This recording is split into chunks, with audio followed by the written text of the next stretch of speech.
Selamat siang semuanya. Hadir Katalino, Bacurami Kasaruga, Basengat Kajubata. Arus. Dewan juri yang terhormat dan Bapak Ibu pendamping yang saya hormati dan teman-teman yang saya sayangi. Perkenalkan, nama saya Jusi. Saya perwakilan dari SD Negeri 08 Timonong. Kali ini saya akan menceritakan sebuah cerita, yaitu Legenda Batu Menangis. Teman-teman udah pada dengar nggak nih? Belum. Kali ini saya akan menceritakan ceritanya ya. Di sebuah bukit yang jauh dari desa di daerah Kalimantan, hiduplah seorang janda miskin dan anak gadisnya yang bernama Darmi. Anak gadis janda itu sangat cantik jelita. Namun sayang, ia mempunyai perilaku yang amat buruk. Anak gadis itu amat pemalas, tidak pernah membantu ibunya melakukan pekerjaan rumah.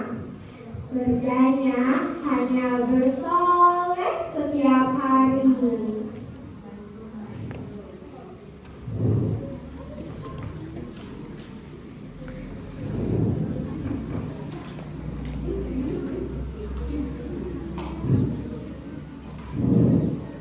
Selain pemalas, anak gadis itu sangat manja.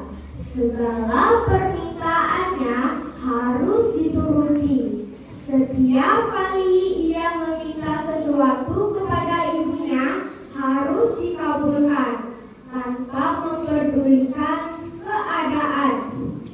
Ibunya yang miskin setiap hari harus membanting tulang untuk mencari sesuap nasi.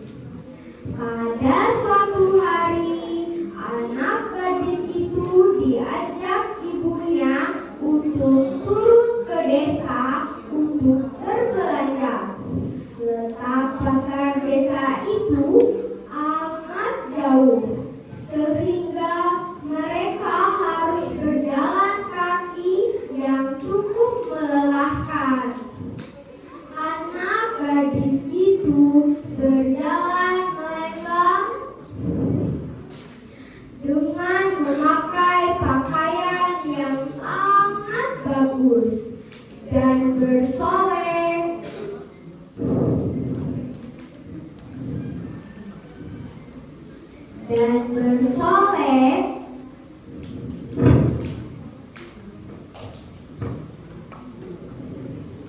Agar orang yang melihatnya di jalan nanti akan mengagumi kecantikannya. Sementara ibunya berjalan ke belakang dengan membawa keranjang.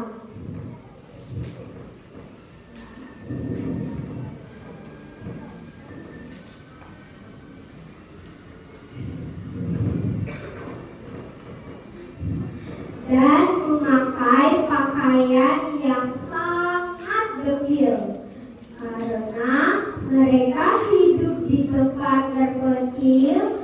Tak seorang pun mengetahui bahwa kedua perempuan yang berjalan itu adalah ibu dan anak. Ketika mereka mulai memasuki desa, orang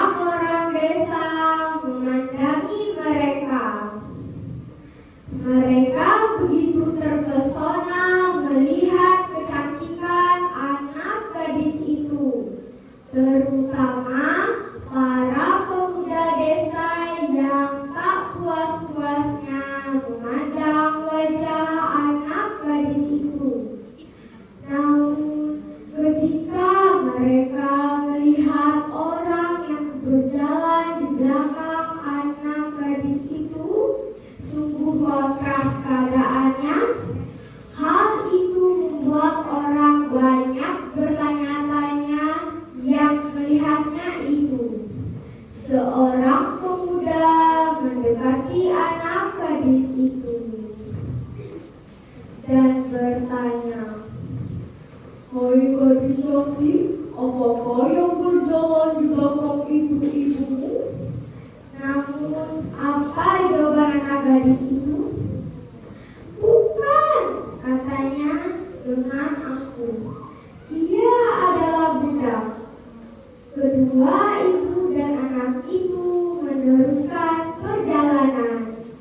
Tak seberapa jauh mendekati lagi seorang pemuda dan bertanya, "Hai manis, apakah yang berjalan di belakang itu ibumu?" "Bukan," katanya ia sambil mendongakkan kepalanya. "Dia adalah budak." Begitulah setiap gadis itu bertemu seseorang di sepanjang jalannya yang menanyakan perihal ibunya. Selalu jawabannya itu. Ibunya diperlakukan sebagai pembantu atau budaknya. Mendengar putrinya yang durhaka, jika ditanya orang, si ibu masih dapat menahan diri. Namun setelah berulang-ulang kali didengarnya dan yang amat menyakiti hatinya, akhirnya si ibu yang malang itu tidak dapat menahan diri. Si ibu berdoa dan berlutut, "Ya Tuhan, hamba tak kuat menahan hinaan ini. Anak kandung hamba begitu teganya memperlakukan diri hamba sedemikian rupa. Ya Tuhan, hukumlah anak durhaka ini, hukumlah dia." Atas kekuasaan Tuhan yang Maha Esa, perlahan-lahan seluruh tubuh gadis itu berubah menjadi batu.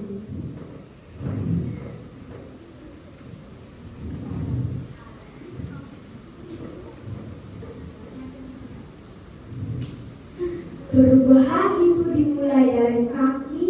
Ketika perubahan itu telah mencapai setengah badannya, anak gadis itu menangis memohon ampun kepada ibunya. "Oh ibu, ibu, ampunilah saya, ampunilah kedurhakaan anakmu selama ini. Ibu, ibu, ampunilah saya." Anak gadis itu terus meratap dan menangis memohon ampun kepada ibunya. Namun semua telah terlambat. Seluruh tubuh gadis itu berubah menjadi batu. Sekalipun menjadi batu, namun orang dapat melihat bahwa kedua matanya masih meneteskan air mata. Oleh karena itu, batu yang berasal dari gadis yang mendapatkan kutukan ibunya itu disebut batu menangis. Pesan moral dalam cerita ini, sebagai anak kita harus menghormati orang tua kita. Sekian dan terima kasih. Adil Katalino Bacuramin Kasaruga Basengar Kaju Bata. Arus.